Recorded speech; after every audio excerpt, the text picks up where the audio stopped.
Good morning, everybody. It is 10:57. Today is the 72nd annual One World Day at the Cleveland Cultural Gardens between Martin Luther King Boulevard and East Boulevards. So they kind of shut down the blocks and they open up the cultural gardens. You can go and grab yourself a guide to the gardens, and kids can grab themselves a passport, and you can visit each of the gardens. They have diverse food from the different areas. They have different activities and games and things that they're going to be doing throughout the day. I did an interview with several of the people from the gardens that are going to be there today, so make sure you head on out. I'm going to show that interview right now, and then we're going to show a promo clip from MDI Productions, and we will get out of here. So this is just an interview that I did this week with people from the gardens. So make sure you head down to One World Day today. Lie the nary took a drop of the cure to keep me heart from sinking. That's the penny cure whenever we run from me to the sea. Lie the nary took a drop of the cure to keep me. I'm Sheila Murphy Crawford, and I'm the chairperson for One World Day. And I've been a member of the Cleveland Cultural Gardens for a long, long time. And I got involved in it because of my mom and dad. They were delegates to the Irish Garden, and so way back when I was in grade school, we used to come down and work in the gardens and weed and plant and cut grass and do all sorts of things to keep the gardens up and looking good. And as time went on, I just got more involved. I'd drive my mom to the meetings and be part of them. And then eventually I just grew to love the garden so much, I just stayed with them. The garden area has been a great attraction for me, symbolizing the great culture of the Cleveland and living in harmony and peace. So I was involved in building up the Syrian Cultural Garden that we see here. And about 6 months ago, I was elected to be the president of the Cleveland Cultural Gardens Federation. My name is Juan Lloyd Howe, and I'm with the Vietnamese Cultural Garden. One World Day was something that I was involved in a couple years before that. My daughter is a dancer, so she has been performing with One World Day for a couple of years. So I contacted the people that were doing the garden to see what I could do to help. And from there, it just, snowballed, and we started having a bigger presence in the One World Day, including at the Vietnamese Cultural Garden. Hello, everyone. My name is Armand Liksemi, and I represent the Albanian American Association of Cleveland. And I am a delegate to the Cleveland Cultural Garden Federation. And of course, the Cultural Garden Federation organizes One World Day, and because of that I got involved with organizing the events that are going on at the Albanian Cultural Garden.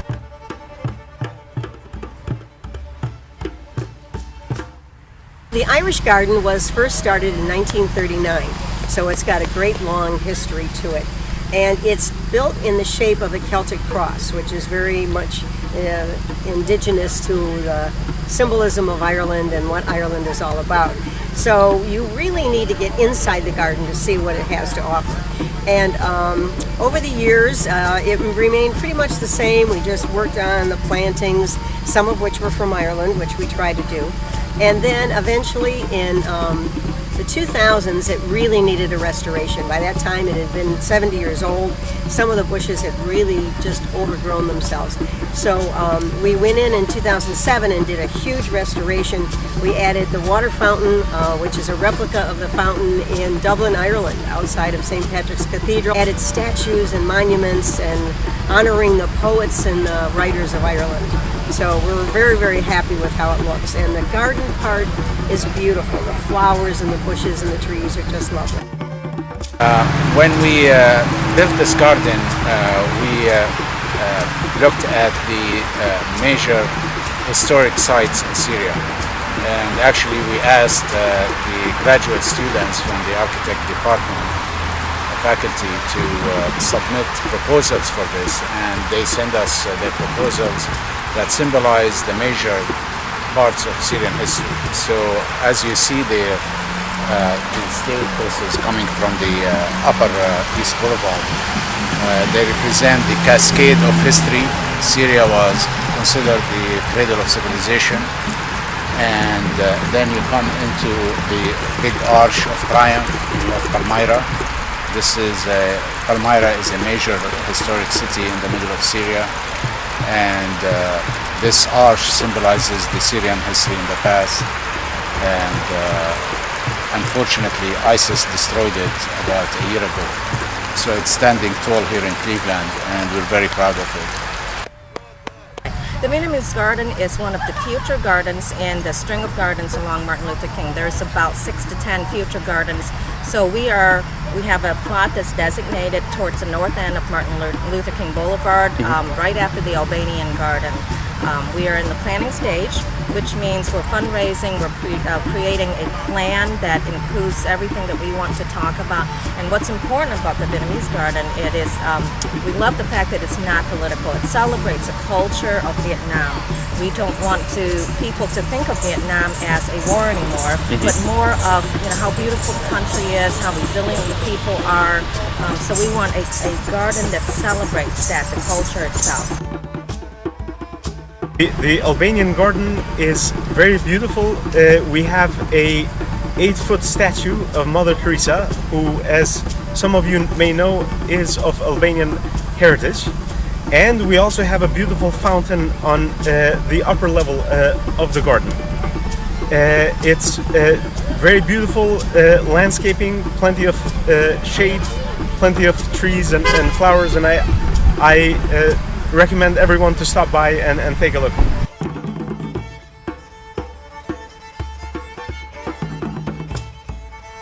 Participate on a low-key, actually, because of the sad events in Syria.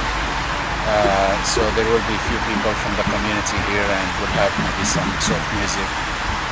We want this garden to be a unifying project for the Syrian community and to be part of the Cleveland cultural mix.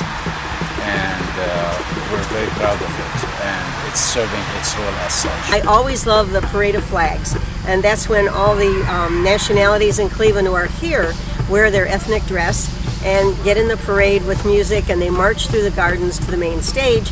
And then the second most favorite thing, probably, or they're really even, would be the naturalization ceremony on the main stage.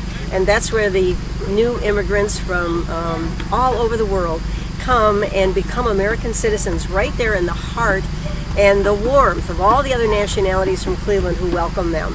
And it's just a real moving ceremony. We have a number of activities planned. We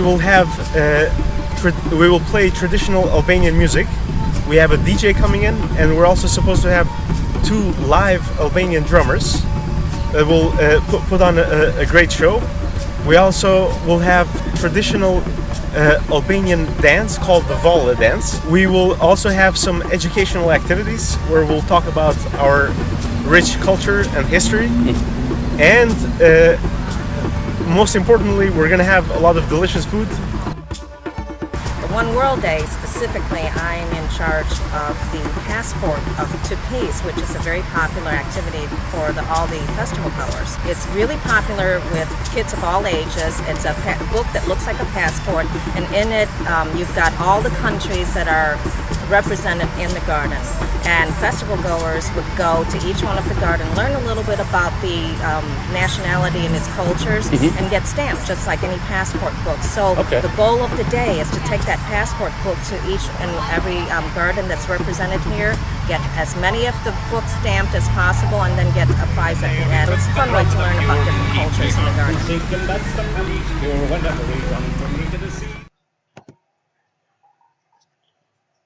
That was the passport that she was talking about.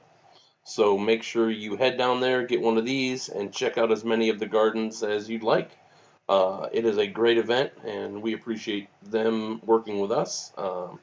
And so we are glad to work with them. Here is a video promo for today.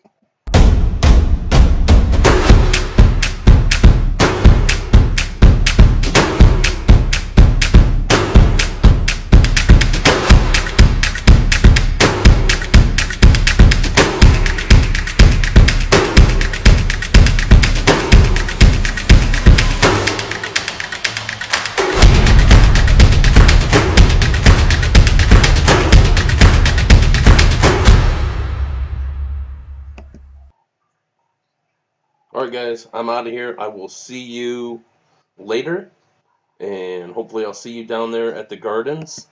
And remember, September 15th, In Guns We Trust, Lakeshore Boulevard. Be there. After party, after party.